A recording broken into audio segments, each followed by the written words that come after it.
Thank you so much. So now I get to say good afternoon in about 5 seconds. We will now start this final session of the day. This morning we've heard a variety of solutions and concerns regarding the future of Division I college sports, including a presentation from Senator Cantwell on the SAFE Act, this proposed bill, and the SCORE Act that has passed through 2 U.S. House committees would remake Division I college sports in very different ways. It is important now to hear the NCAA's views on all the potential legislation and the impact on member institutions. We're very pleased to be joined by Tim Buckley, who has served as Senior Vice President of External Affairs since March 2023, and we look forward to hearing from you. Great, thanks for having me. So I got to follow a U.S. Senator, a couple of college athletes, a couple of professional athletes, so I will do my best.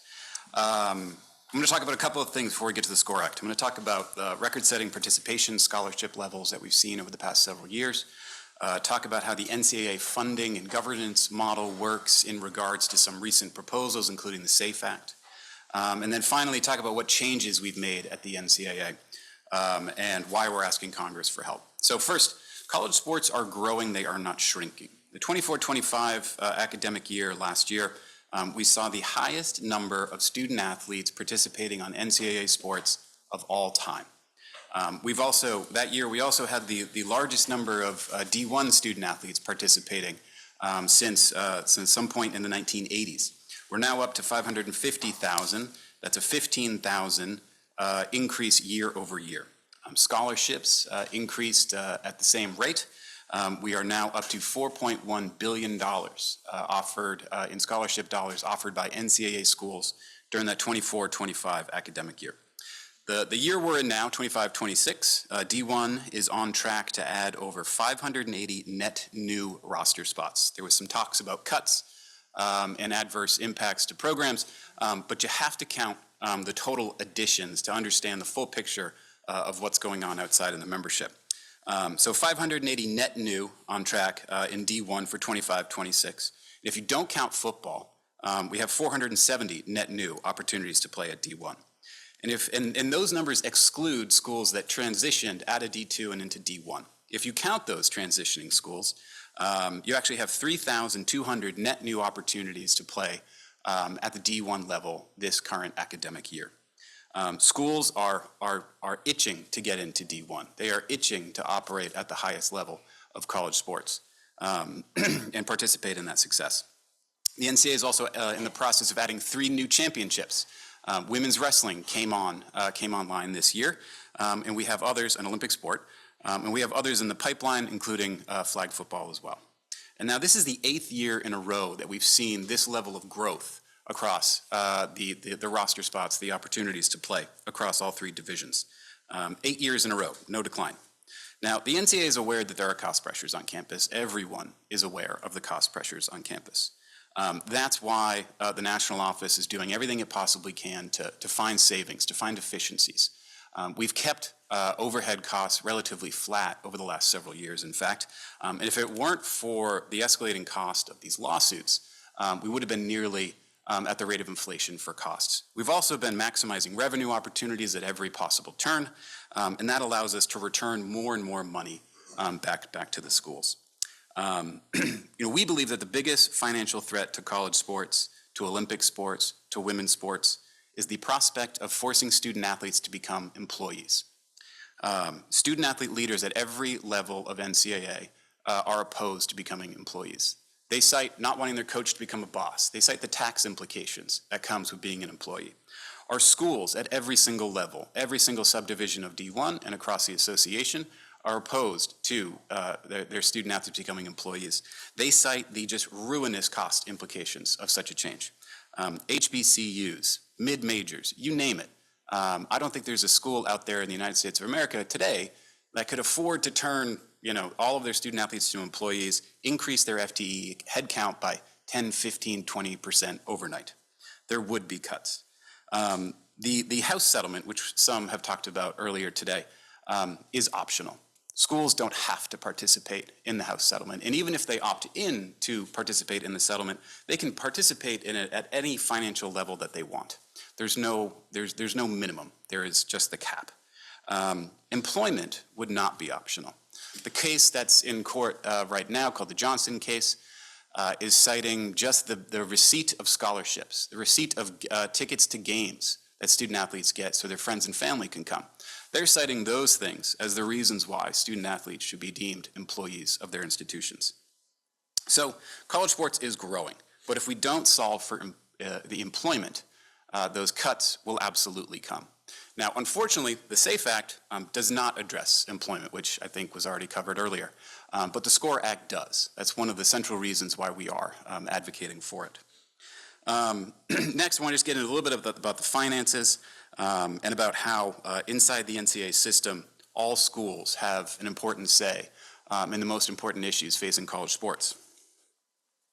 So D1 championships generate all of the money inside the NCAA. 60% of the money that the NCAA sends out to schools goes to non-A4 schools. And another 10%, give or take, goes to D2 and D3 schools. Division I championship success means success for every single school across the association, even if you never play in March Madness or never appear in the postseason. And the same dynamic is at play at the conference and the school level. Success of a conference's football championship helps fund all of those schools' Olympic sports and women's sports. Now, as many of you know, there are a few funding formulas at work that dictate how we send out that money to schools. Yes, we incentivize basketball, both men's and women's now, but automatic qualifier rules mean that schools that never ever win a game in March Madness receive that financial benefit from the basketball tournament. We also incentivize scholarships. We incentivize academic success. The Knight Commission was instrumental in advocating for that academic success unit. And we also incentivize schools that sponsor a lot of sports. And we also help lower resource schools scale up so they can do more scholarships, offer more sports. Now, those rules are all locked in via the NCAA's constitution or via division-wide, D1 division-wide rules. So that means in order to change those things that I just talked about, you would need to get together and change the constitution. That requires one vote, one school of all 1,100 members. That is not a decision that a single committee can make or a single conference has sway over. In fact, D1's at a minority in that instance. And the same is true for some of those rules that dictate D1 funding. It requires one school, one vote across the entire division. A4 schools are outnumbered in that instance. It's very much a direct democracy at play inside the association. Mandated seats at the table, no committees can undo it with a single vote. Now, the SAFE Act appears to undo a lot of that authority that your smaller schools, and especially your D2 and D3, now have in the process. And it would replace it with a government-appointed board that has tremendous authority to withhold media rights revenue from schools if certain conditions aren't met. You know, we believe that is an overreach. And we'd like to work with the senators to come up with a different mechanism there. Mr. Campbell's proposal would also undo this collective success and the collective say that the wide variety of schools currently have in the most important issues affecting college sports. He would put a federal agency in charge of these things and may not have any representation at all from D2 or D3. And a collective bargaining environment is also totally at odds with this kind of collective success model that we have at play now. Brandon actually talked about some of those challenges. And I don't think anyone's aware of a single sports collective bargaining agreement that hands out almost 2/3 of the money to parties that aren't at the table, to people who are playing sports in a completely different league. It just doesn't happen.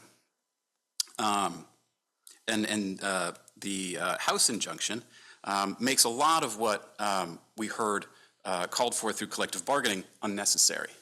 The House injunction, or the settlement, permits schools to share up to 50% of their athletic department revenue directly with student athletes.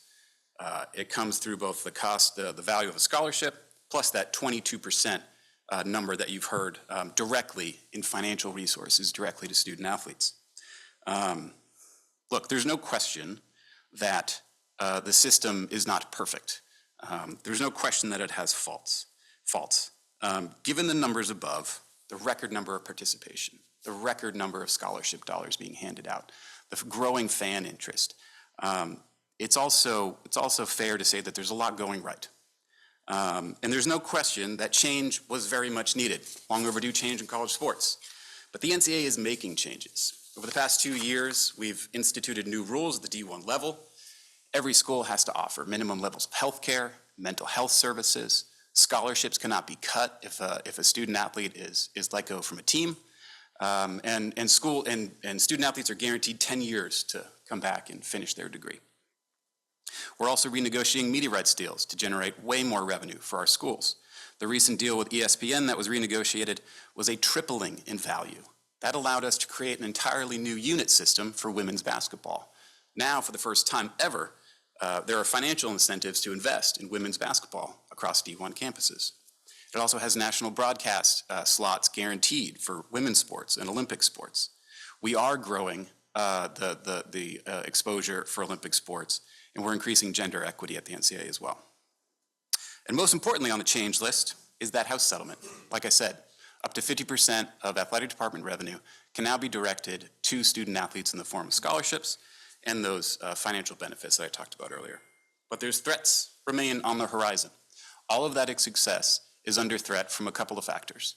Efforts to turn student athletes into employees, efforts to just erase the academic standards that we have in place, specifically the rule around 5 years to play 4 seasons, which allows the next generation of high school students to move up through the system. Those things are threats that the NCAA, colleges, conferences cannot address alone. Only Congress can. Unfortunately, the SAFE Act does not address those 2 pressing issues facing student athletes in colleges everywhere. But the SCORE Act does. The SCORE Act is the first bipartisan piece of legislation that effectively addresses those threats that I just mentioned. It's also the first bipartisan bill that enshrines into federal law NIL rights for every student athlete, health and mental health and academic benefits enshrined into federal law. Those scholarship guarantees, those academic benefits, those are all enshrined into federal law for the first time with a bipartisan piece of legislation in the SCORE Act. It also calls for independent medical care, financial literacy. The benefits are significant. And we have now an opportunity, because of the bipartisan support, because of the progress of the bill to date that deals with the most pressing issues, we have an opportunity to really advance the ball on behalf of student athletes with the SCORE Act. Happy to take questions. Thank you. So if we can begin with questions. Kirk, how about starting us off? Well, Tim, thanks for being here with us. I'm Kirk Schultz, President Emeritus at Washington State University. My first question really is on D1 conference access to championships. It was recently reported that 10 non-FBS D1 conferences sent a letter to Congress supporting the SCORE Act after the Power 4 conferences committed to protecting D1 membership standards by requiring a higher threshold to prove future membership changes. So does this ensure that all D1 conferences retain access to championships and access to revenue distribution? If not, how will that be kind of protected moving forward? Membership standards and automatic qualifiers in champs are 2 separate issues, but they're very similar. The new governance system that was put in place at the D1 level, which reduces the bureaucracy, reduces the number of committees. It also doubles the number of student athlete votes on these committees. It did change a number of things, but because of the reasons that you just cited, that D1 board now cannot make a change to what it means to be in D1 without an 80% vote threshold. That requires a non-A4 voting member to join with the A4 to make that change. Extremely unlikely scenario. There's also a 5-year moratorium on any changes to membership standards. And lastly, those automatic qualifier rules, those are embedded in the D1 rules, and that would require a majority of D1 schools, 1 school, 1 vote to change. Tim, in contrast to the sort of enthusiastic numbers and growth in numbers that you mentioned, our recent D1 survey identifies a significant negative sentiment about the future for women's and collegiate Olympic sports and for male and female Olympic sport athletes. The SCORE Act would codify the NCAA D1 sports sponsorship minimums. We've heard about another approach that would require schools to maintain the proportionate amount that they currently spend on their Olympic sports as revenue grows into the future. Do you have any thoughts about that approach as an additional approach to preservation of Olympic sports and to make sure that we get not just the quantity of sports, but also the quality of Olympic sports? Those minimum standards have been on the books, NCAA bylaws, for many years. And very few, if any, schools are actually operating at that absolute minimum level. Most schools are operating at a much higher level because they want to invest in Olympic sports. Nothing about the SCORE Act would preclude anyone from continuing to do that. And one of the most important pieces about the SCORE Act, pieces of the SCORE Act in regards to ensuring schools continue to have the resources to invest in Olympic sports is that it empowers schools, conferences, and the association to enforce that, more effectively enforce that 22% cap on the revenue share issue. If we don't have the ability to enforce that 22% cap effectively, you're going to continue to see that arms race in spending. And that would be a real barrier to continuing to invest in Olympic sports. So we believe the combination of addressing employment and ensuring that we have the ability to enforce that 22% cap is the most effective way to ensure that schools continue to have the resources to invest in Olympic sports. And enshrine in federal law the minimum sports as well. Hi, Tim. Thanks for being here. I want to ask a question related to the financial pressures that you spoke of. Indeed, more student fees and institutional support are going to support college athletics recently, even at major conference schools. People are feeling significant financial pressure, but oddly, revenue has multiplied on an inflation-adjusted basis over the last several years. If you look back at history, increases in revenue have never really solved the financial pressures problem. So what are your views on the solution? Like it's an apparent incongruence between more revenue solving the problem. Should cost control measures be contemplated more broadly than just the 22% cap? Yeah. The reason why the association is advocating for three narrow priorities, because these are the most pressing, they're the most urgent. The threat of employment would be the budget buster of the century for schools large and small. It would absolutely result in cuts to Olympic sports and women's sports. The other thing here that we're one of the most advantageous elements of the House settlement here is the ability to set that cap on spending. Like I said earlier, it is essential that we, for competitive equity standards and long-term sustainability financially, that we cap that spending at 22%. The House settlement gives the association, and through a new entity called the College Sports Commission, significant ability to enforce that cap. And that will help long-term sustainability with funding. But we have an opportunity now with a bipartisan bill that's made it this far through Congress that we can really most effectively enforce that cap and ensure that those finances are there for all the sports, women's sports and Olympic sports. So a quick follow-up. The 22% cap and athlete compensation is one thing, but what about the other categories of spending that are a significant portion of expenditures in college athletics? We'd be open to talking to Congress about any other types of limitations that they had in mind. So far, we haven't seen legislation that puts that forward.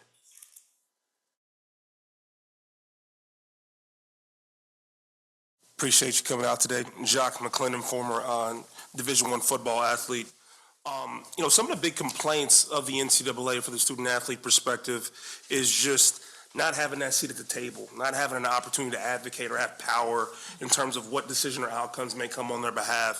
For example, when you look at the football transfer portal just got changed to a one-time window. And there was actually a lot of opposition from student athletes. So, like, if collegiate athletes don't have the power or opportunity to advocate for themselves in legislation, what do you see the role in other governance matters as Sure. come from this act as well? Yeah, like I said earlier, we did just reform how D1 is structured from a governance point of view. It resulted in a doubling of student-athlete votes on those really key committees. And those student-athlete leaders who sit on those seats represent a wide variety of sports. It's really great. We also have on those sports-specific committees, like your basketball oversight committee, and et cetera, we also have actual basketball student athletes. Makes sense, right? Sitting on those committees and having a voice in those rooms. The SCORE Act would also enshrine in federal law a requirement that I believe it's 20% of certain key committees are populated by student athletes, and obviously that's something we support.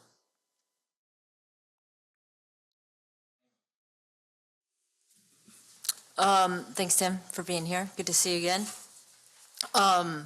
You just mentioned the SCORE Act having even a higher threshold than the NCAA just passed for student-athlete representation and indicated support. Is there a reason why, when the NCAA had the opportunity to go even higher, it didn't? And, is there any other reaction to go even higher than the CBC's sort of negotiation, if you will, if that's where the ball lands?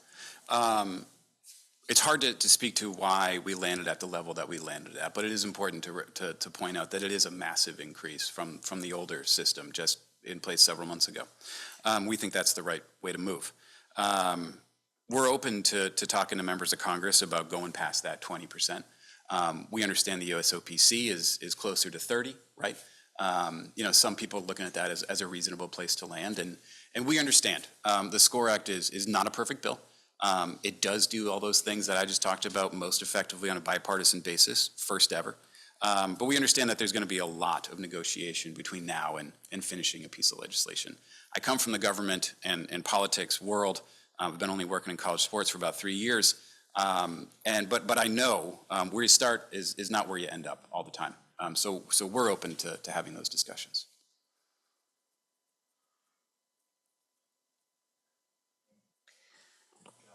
I'm just going to build, hi, Jill Bodensteiner, St. Joseph's University. Thanks for being here. Just building off of Amy's question, we just heard from athletes.org and whose membership is almost 5,000 student athletes. And curious, they have concerns about the SCORE Act, and curious whether you've had direct conversations with athletes who have concerns about the SCORE Act, if you've had those or heard from them yet.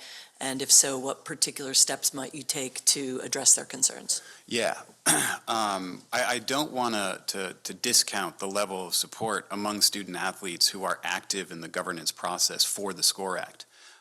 We do our best to try to track all the letters, all the on-the-record comments in favor of certain piece of legislation. And I think we actually have now more letters from student athlete leadership groups in favor of the SCORE Act than we do actual individual schools, believe it or not.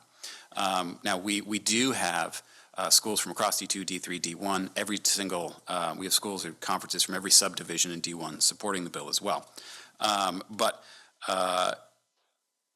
when you look at the full scope of student athletes from all the different sports that they compete in, there is widespread support for addressing employment, addressing the antitrust issues, and addressing state preemption issues among student athletes.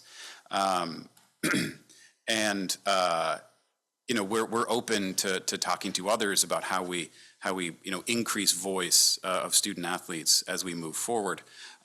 But if we don't do something about employment, if we don't do something about limited liability protections, we are going to be facing serious cuts, a total erosion of the academic system that we know it, without those protections soon.